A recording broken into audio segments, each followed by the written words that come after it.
Hi, welcome back to the channel. I'm Kalen, and you may have noticed I changed the channel name. Kalen is my first name. It is what I just want people to call me. That is it, and then IHSTSU means I have something to show you. This is a channel where I feel like I get things and I want to show them to people, so I show them to you guys.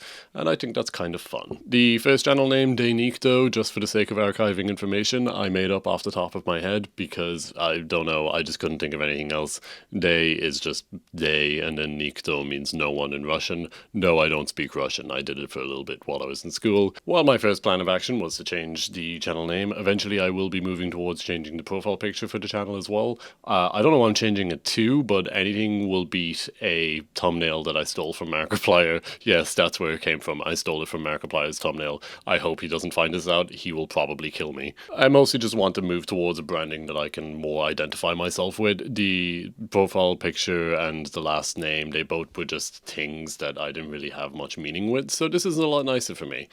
Sadly, I am moving away from the buff Amogus, which I know is a shame, but I'm using Jogo in this video from Jujutsu Kaisen because One Eye, he looks close enough. I'm sure that will, ease people into the transformation. So this video is actually a footnote for another video I'm making where I go into historical evidence on Ryomen Sukuna, Jujutsu Kaisen, and all the mentions of him in stuff like the Nihongi, Professor Munakata's manga series, and there was a third one, which is the most important one. For those of you who know, you know what I'm talking about. For those of you who don't know, ha! For anyone who hasn't seen Season 2 or hasn't even seen Jujutsu Kaisen Season 1 or read any of it, I would highly recommend it. I'm do a bit more of a review in the next video, but 100%, I don't even like anime that much. I tend to be, thrown away from all of, the generic stuff that happens with it, fan service or, character fake-out deaths, blah, blah, blah. You know what I'm talking about. But this show has me obsessed with it for, the past 3 months, so you know it's something. Professor Munakata's reading is getting its own video because I felt like I needed to go through the whole thing to give entire context because it's very dense with information that is relevant to what we're talking about. On top of that, I wanted to make it fun and less serious, so that's why I got my friend Paddy down and we both drank some Buckfast and we just started reading it out and making jokes. It turned out to be pretty good. It also turned out to be 45 minutes, so I've been editing a lot for the past few days. Regardless, expect very heavy spoilers for Season 2 in particular. I don't know what chapter that is in the manga. You will want to give this video a miss if you are actively watching the show. And if you're not actively watching the show, then you should really start actively watching the show and reading the manga because I need more people to talk to about this shit.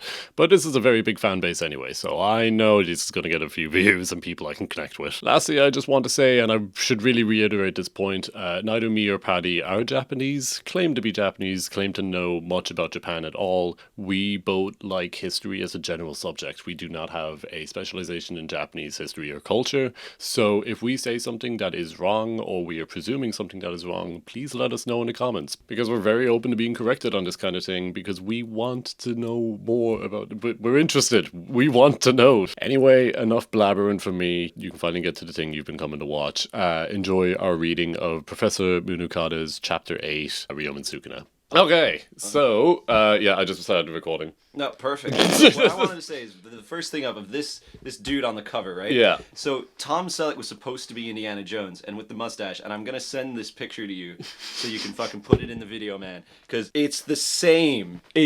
Holy shit! It's the same. He stole this. This was stolen. That looks like the guy Monica went out with, and I think it's the same actor. I think it's Tom Selleck. It's like Hawaii Five-0 and all that kind of stuff. I brought you on here today because of your special expertise in media, and now out of everyone I know, you're probably the best to enunciate themselves. And I just thought it'd be really funny because it's just going to be a silly time. Right. So I read this just today, once in 10 minutes. It took me really long to actually find. Here, I'll start off with the narration instead. So this is taken directly from the Nihon Shoki, which is what I researched for part 1. I remember, yes, you told me. In the province of Hida, there was a man named Sukuna. That man has one body, yet 2 faces, each with its own hands and feet. He kept a sword strapped to his right and left side, and brandished them along with a bow in his 4 hands. Thus he did not submit to the emperor, and amused himself by plundering people. Be great at juggling. Can you imagine? He'd be juggling.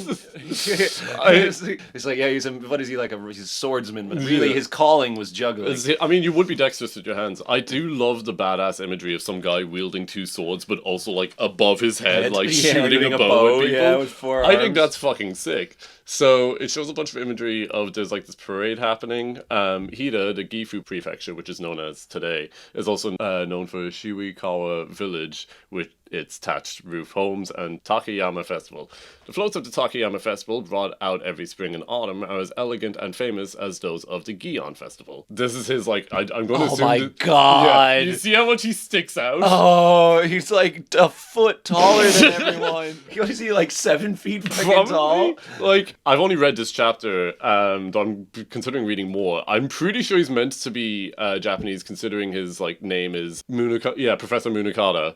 It's not a very European name. Yeah, but he does look like he looks like how like the stereotypical like American that you have in a manga or anime. I do love manga depictions of Americans. But okay, so the floats. There have been several indications that the origin of these massive vehicles, paraded around the festivals as the vessels of the gods, actually comes from a surprising source. The Konarak Sun Temple in India, there's a lot of like history exposition in this, has wheels 3 meters in diameter carved into its foundation, demonstrating that it is actually a giant float.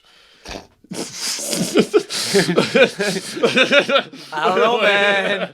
It looks kind of like it's made of rock to me, but sure. I didn't pick up on that. I thought it was a giant foot the first time. Yeah. Even today in Nepal, floats are paraded around during festivals of Hindu temples. Hindu is India, Nepal, and Hida. What was it that tied all these together? And then, shots. So this guy in the glasses here, he's kind of like like the audience character who's getting like introduced to everything. Well, will I do his voice? Will I do the woman? Do you want to be the woman? Okay, I'll be the woman. Are you okay? I was too distracted by the float. Oh, it's all right. So was I. Hey, you're not Orishiki Fumi, are you? Huh? That one's hard to read. That one's not laid out very well. It's me, Nawa Akira, from high school. Nawa? This gets cut off really quickly. I don't even know who's saying that one. Oh wait, I think she says this. I only know this because I've already read it. Oh, you're working in a biology laboratory? An insect one, huh? You've always liked bugs, haven't you? Oh yeah, I remember. You transferred here to Takayama from Gifu near the end of sophomore year. Yeah, I guess I have. You remembered me, huh? I don't think I stood out all that much. Well, hey, would you like to... Oh no, I'm sorry, but I'm meeting with someone right now, and I'm kind of running late. I'm sorry, but I'll see you soon. Meeting up with someone. I see. So it's just that. He's like Clark Kent, but without the Superman part. He's just Clark Kent. Yeah, Clark Kent and Indiana Jones finally team up. The crossover of the decade. But it just cuts from there, and she's gone. Does she not come back? Oh no, she comes back later. But it's never she does actually just go up and meet up with a guy. So it's just kind of funny to me. So it's just like, okay, I need to introduce this character. Hello, I remember you. Yes. Anyway, gotta go. Bye. Yeah. I love how as soon as he's like, hey, do you want to do anything? She's like, nah, I'm out. Fuck off. Yeah. She's like, I remember you being a little creep in high school. So we then cut to, what was it, Nawa. He's in the hospital. He's in a hospital now. This is part of his research. Yes, I went into the mountains on a job for the Forest Service field office when it dropped right onto my shoulder and bit me right ear. I'm still numb from the bite. It was a giant spider, but nothing like an Arrhenius or Arrhenius. Sorry. Yeah, I saw that coming. We've had a few shots. Or an Ophelia. Or an Ophelia. I'd never seen anything like it before. You said it was a black spider with red spots on each side. Did it look like this by any chance? Ah, a horse. And why does the spider look like a fucking it's got 2 faces on it? That actually is what it's meant to look like. Okay, cool. It's really interesting. Yeah. It looks like one of those ones where it's 2 faces, but it could be a lamp in the middle. Oh yeah, I've seen those actually. Yes, that's it. It had a creepy pattern on it that looked like human faces. So it really does exist. Oh, and then the doctor comes in. Bears be venomous. That said, its venom is only about as strong as a bee's and will only numb the affected part. But if bitten by a number of them in succession, there is a risk of dying from shock. I think that's hilarious for the sole reason that, like, you'll die just from being like, ah, fuck, oh my god, there's a fuck ton of spiders on me. Ow, ow, ow, ow, ow, So, ow, like, ow. they're not really that dangerous at all. It's just, like, a lot of them is just really scary. So one spider, not scary. Lots of spiders, scary. Okay, I guess I like how he's compared them to bees. Yeah. But the thing that's scary about bees, right, is they can fly. Yeah. You can't run away from bees. Spiders ain't exactly known for their speed over long distances. Also, you can, like, step on a spider. Yeah. I had assumed it was a foreign species, like the redback spider that caused a panic a few years ago. But what's that picture? I found an archive describing a massive infestation of venomous spiders in the Hida region during the Edo period. So I copied it. The symptoms match, and they finally exterminated them by burning them out. But if I find one now, I'll have discovered a new species of spider, though it seems like they called it the Sukuna spider at the time. Sukuna spider? Come to think of it, I was bitten near Sukunubova village. So then, Munakata then goes to... He's actually researching in the same village, and he's, like, walking around, and there's this guide bringing him around, and the woman is like, Grandpa, I brought Professor Munakata. Sukunubova village. That's a rather odd name, innit? I said in it. It's named after a place called Sukuna Grotto in the mountain out back. I happen to hear that there was a strange Dosojin here in the village. Would that be at Sukuna Grotto? I can't walk like I used to anymore, so I'll have Fumi show you the way. Thank you. I'm only now realizing I can, like, do lines a second time. You've just been doing it. We've just been doing it off the top for the last, like, 10 minutes. And they've only just now realized that they can do second takes. This used to be my job used to be taking out stutters in podcasts, and I'm only now thinking of this. Anyway, I'm sorry to ask this of you. After having you come and pick me up the day of the Takayama festival. No, it's fine. I have a day off work anyway, and I got to meet up with an old friend. You didn't seem very happy about it. That's the fucking... It's the woman from the start. I can't believe I didn't pick up on that until now. But she's like, I got to meet an old friend. You literally said, hello, I'm leaving.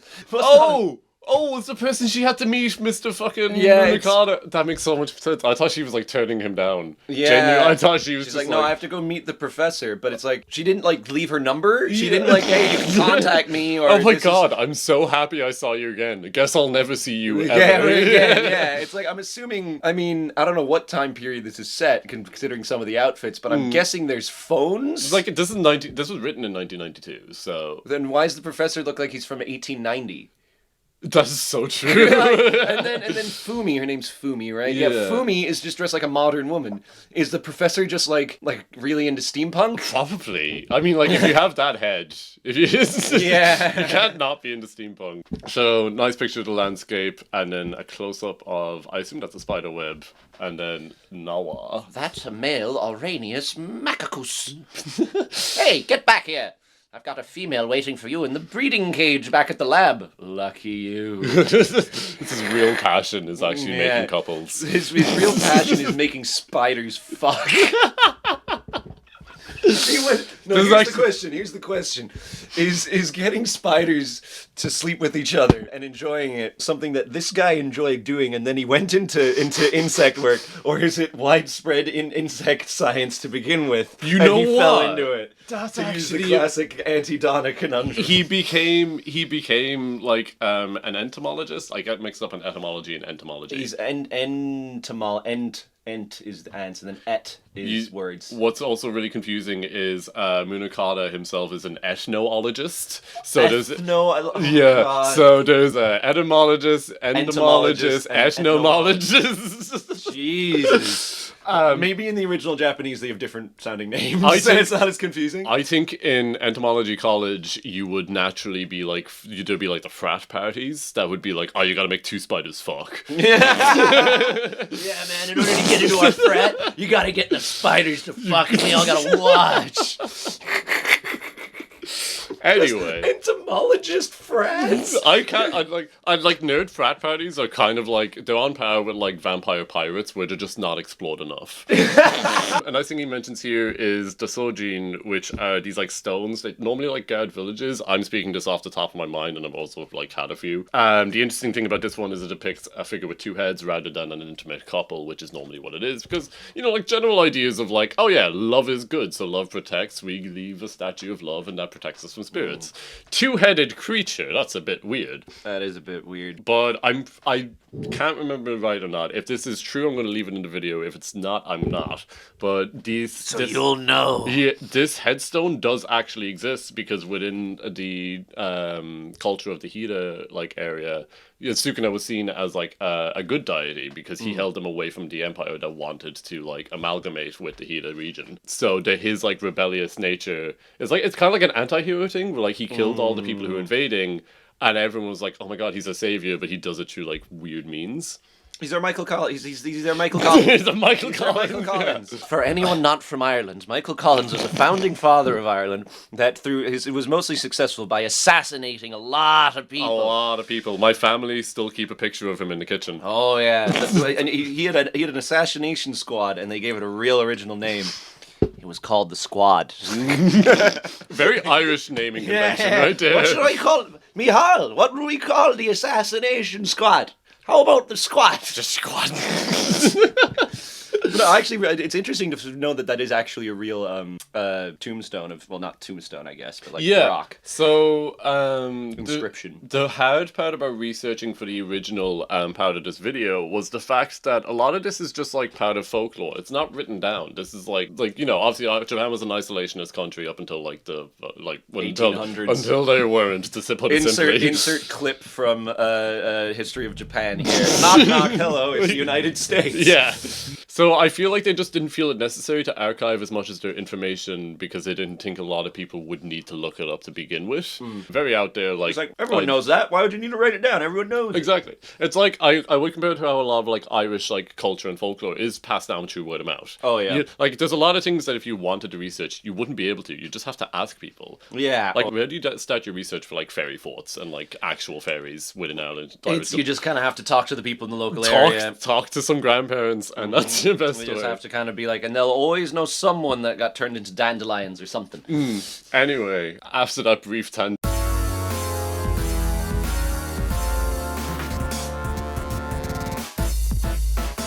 Back to Mr. Munakata, the Dosojin, a guardian deity of travelers common among the Chubu region, and it is frequently found by the entrance to a village or the roadside.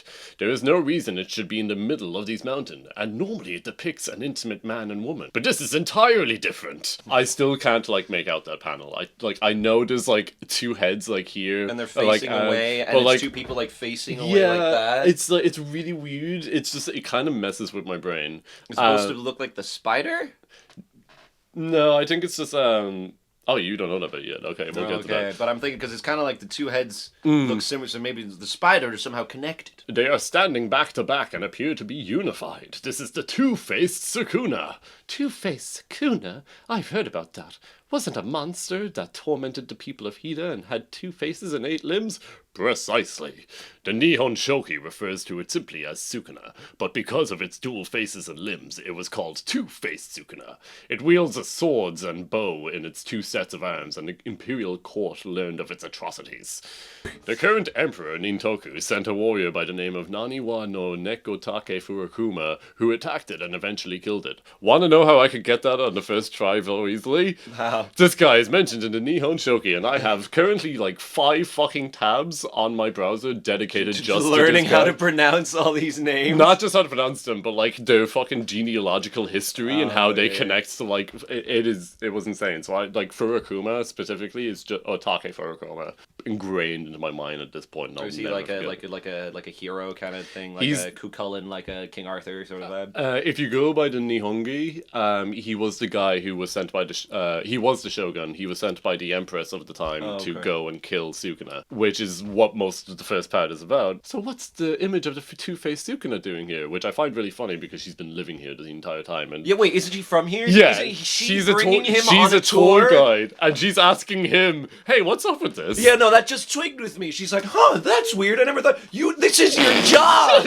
You do this every You're a tour day. guide. You're supposed to know these things, Fumi. Fumi. Like you're literally. I bet if the granddad had gone up, he would have been like, he would have known straight away. He would have been like, "Yeah, it's the two-faced one." Knowing she's like a bit ditzy like this, I feel like it explains why she just forgot to like give her number to the guy. Yeah. So glad I met an old friend. Bye. Just can't get over it. It seems that the villagers have been worshipping it in secret. Sukuna Grotto. If this is the Sukuna, what happened about the grotto?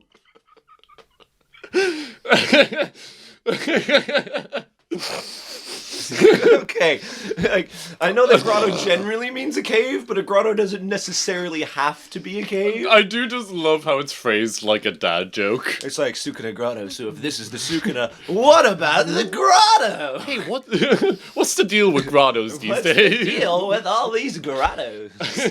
I don't see any caves around here. I assume it's like a translation thing, but like I know, but it just seems odd. Oh yeah, I forgot about this actually. That's strange. There's a single patch of soil in the middle of these rocks. This is.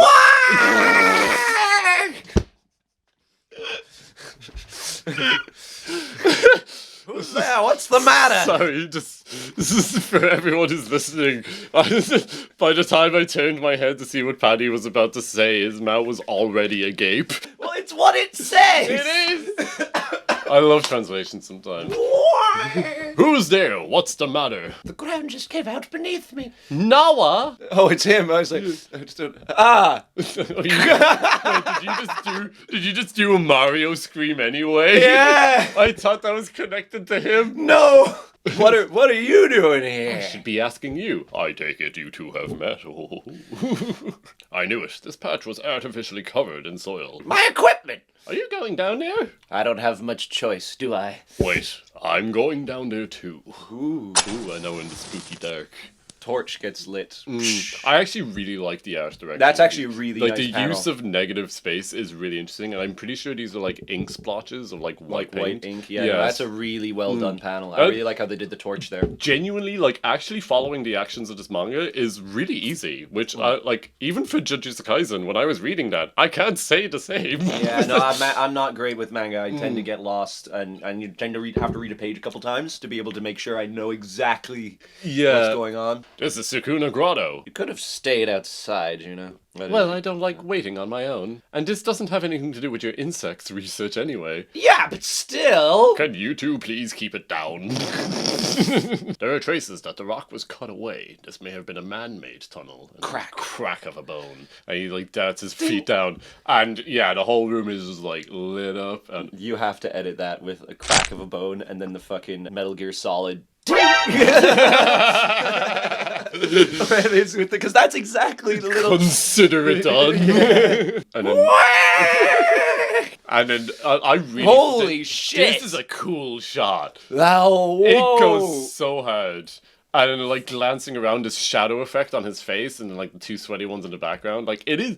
That's really well done. I love the detail on the bones there. They seem to be rather ancient. I wonder what happened. And she's like, "Oh, hold me, Nawa. I know I abandoned you earlier, but don't abandon me now." Yeah. They may be ancient, but they're still human bones. Try not to tread on them. I know. Professor Munakata, the folklorist. Yeah, nobody knows him, but apparently he's really remarkable. And then he lights up like the rest of the room, and there's this like shrine of a four-armed creature. The shadow effect, like everything about this looks really cool. He like gets like a quick glance, and he's like, "So, this is the two-faced Sukuna." You know, like you got the little like, "Oh my god, this is Sanskrit." There are traces that the entire wall and statue were painted red. Dual faces and a red body. This must have been the Hindu god of fire, Agni.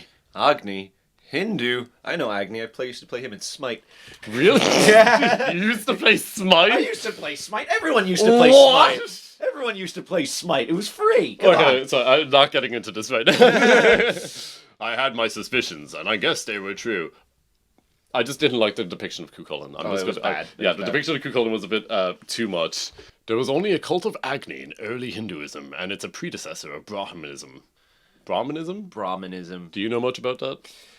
No, I only know that it is a predecessor to Hinduism. It's more, I know it's an older one. There are people that are called Brahmin. Yeah, no, that's what I was thinking about. I actually never did any research the first time. Brahmanism was a philosophical movement that began in India 1,000 years ago, and the forerunner to Hinduism. Brahmanism focused on Brahman, the ultimate reality to which everything belonged, returns after escaping cycles of reincarnation, the rebirth of souls. Oh, okay, yeah. So general, like, I hate to generalize it as like practically Buddhism, but like, you know, It's they have a common ancestor. Which can only mean that there was a people. Sorry, that phrasing is so weird. There was a people group. Which can only mean that there was a people group that migrated from India to Japan at the time.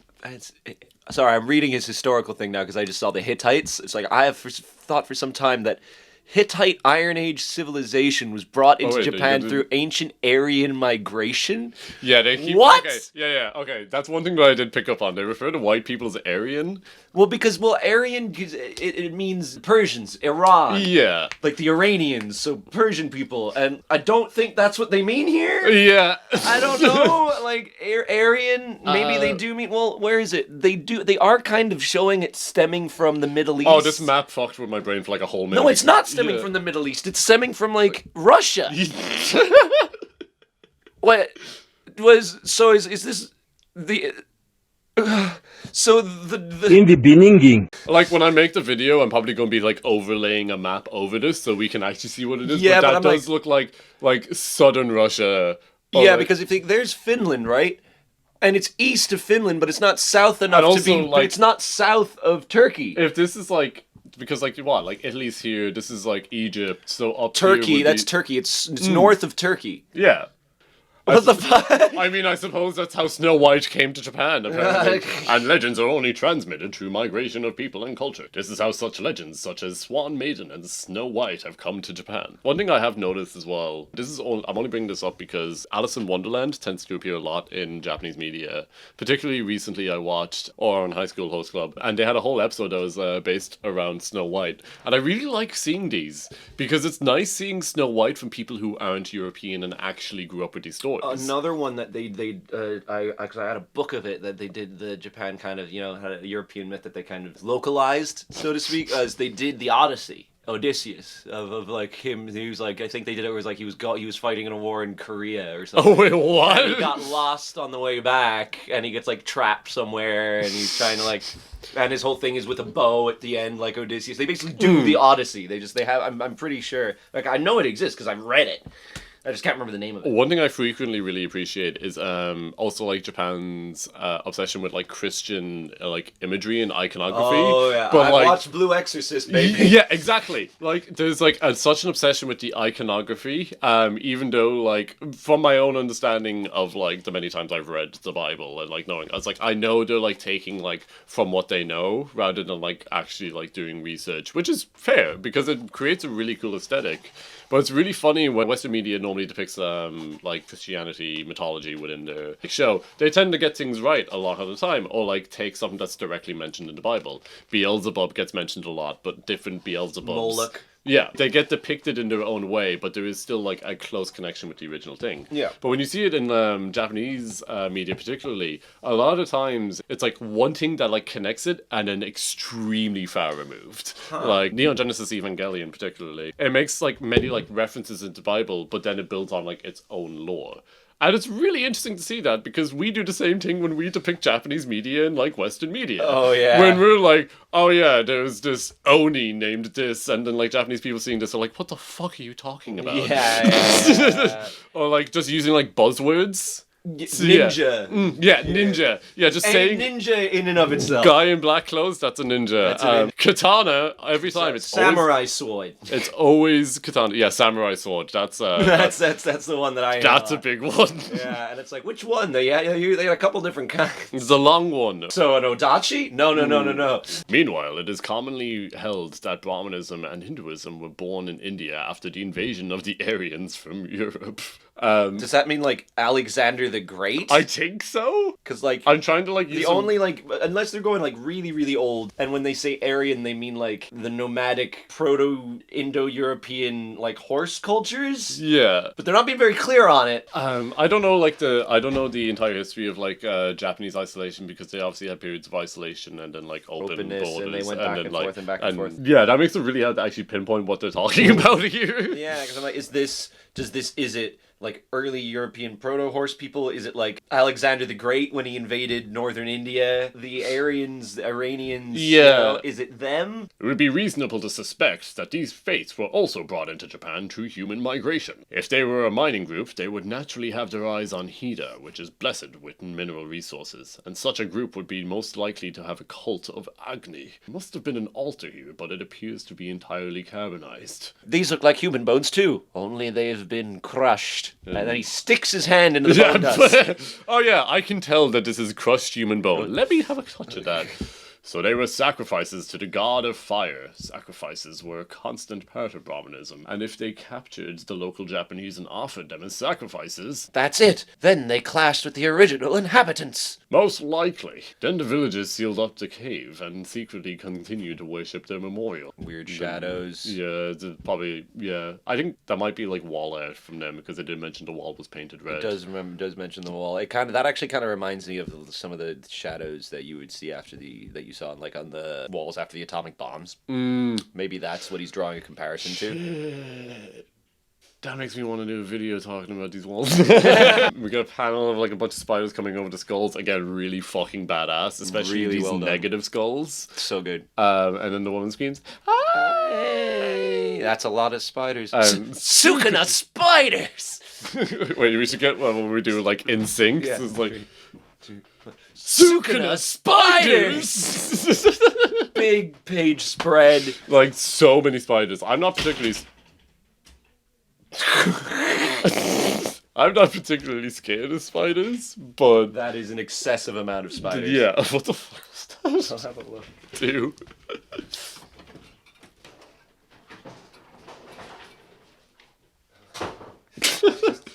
Oh. We're just recording something. Sorry, Sukuna spiders, I see that they have a pattern that looks like two faces and 8 legs, based on how you look at it. That's just like the two-faced Sukuna. They're an unconfirmed species of venomous spider. I've been desperate to find a sample. Well, I mean, you don't have to look much further now. Quick capture if you make them have sex. Well, yeah, he wants, what did he say? He grabbed one, he's like, I need to have a nice... Oh, Imagine he that just was a like- different one, yeah. Yeah, no, imagine you like a bag full though, and he's like, the amount of sex these boys are gonna have when I get home. It's like, sir, what do you have in your pockets? Bag of spiders! You mean you're searching for spiders? I don't know how to do like a really long ick noise. I'm sorry I didn't tell you. I thought it would creep you out. Get back! He's like, shut the fuck up! Oh my god, there's so many spiders. You don't need to hide your research on spiders. I've explored plenty of caves in my life, and so I'm used to spiders and centipedes and the like. I've never seen anything like this before. More spiders crawling up on the roof above, and they drop down. They get on Mr. fucking Munakata's hat, and she starts fucking screaming, and He's just whacking. He's whacking them with the cane. Whacking spiders with Even the though cane. he has a torch in his hand. They just keep coming, no matter how many I drive away. They must have survived in this cave through cannibalism, so only the most ferocious ones remain. If only there was a way to open up and escape. If this keeps up, we'll become sacrifices ourselves. Noah! Dun, dun. I have alcohol for disinfecting samples. I'm going to empty the bottle on them, so you throw your torch when I do, Professor Munakata. I love how as soon as the woman like asks for it, he's like, oh shit, yeah, I can save her. She'll really like me after this. She'll forget about that other guy. I got it. But are you sure? Isn't this a precious new species? They are not worth our lives. I don't want to put her through any more of this. Now! And he's like, that's a really cool shot. Nice And then, like splatter. the torch flying down, again with the negative space in the background. And then whoosh. And they start running through the flames and stepping on the spiders while Mr. Munakata screams, run! And he, I think, hits one of them on the way out. Thus forever closing up this cave. The one thing I like about this in particular is the fact that Agni is like the Hindu god of fire and is now like, you know, being engulfed in flame once again. Yeah, it's suitable. It's suitable, and it's also like the spiders are being like the fuel, which is what like they've been housing this entire time. It's really fucking cool. And then like they escape, there's like fire coming out through the like manhole they went in. I think he's like patching down the hole or something with grass. In ancient Japan, the foreign people groups again, people groups really gets me. The foreign people groups.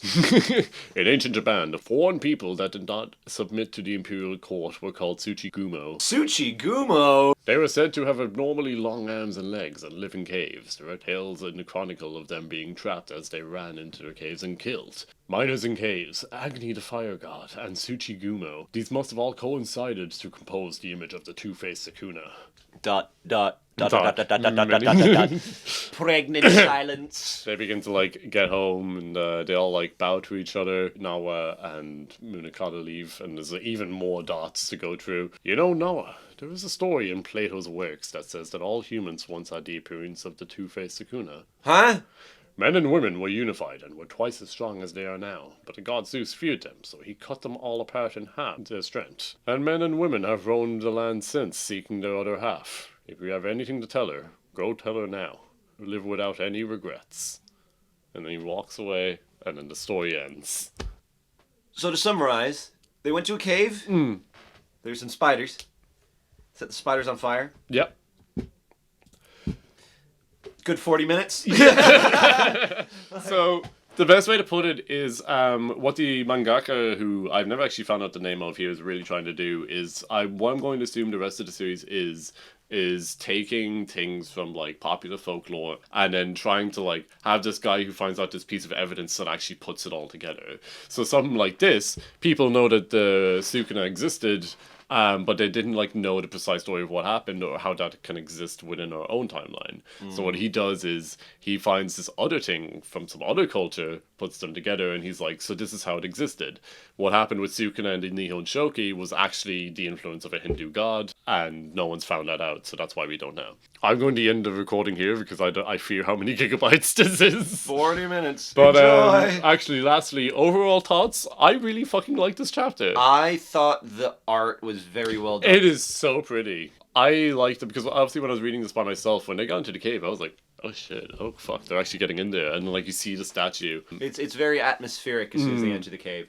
I do feel like the character work could be a little better, but you know. Yeah, fucking, that's true. who's gonna complain about that? You're gonna complain about it. I'm gonna complain about anything. This thing never got an anime. Yeah. There's a reason this probably didn't get animated. It's still a good read though. I liked it. The connections obviously with Sukuna are very apparent because Sukuna is depicted with 4 arms in the JJK anime. The only other interesting thing that comes from this and not the Nihon Shoki is the fire god Agni's connection with Sukuna are a lot more apparent than we thought, particularly with its 7 powers of destruction, one of which is somewhat adjacent to the idea of cutting, which is Sukuna's power where he can just slice things in like open space.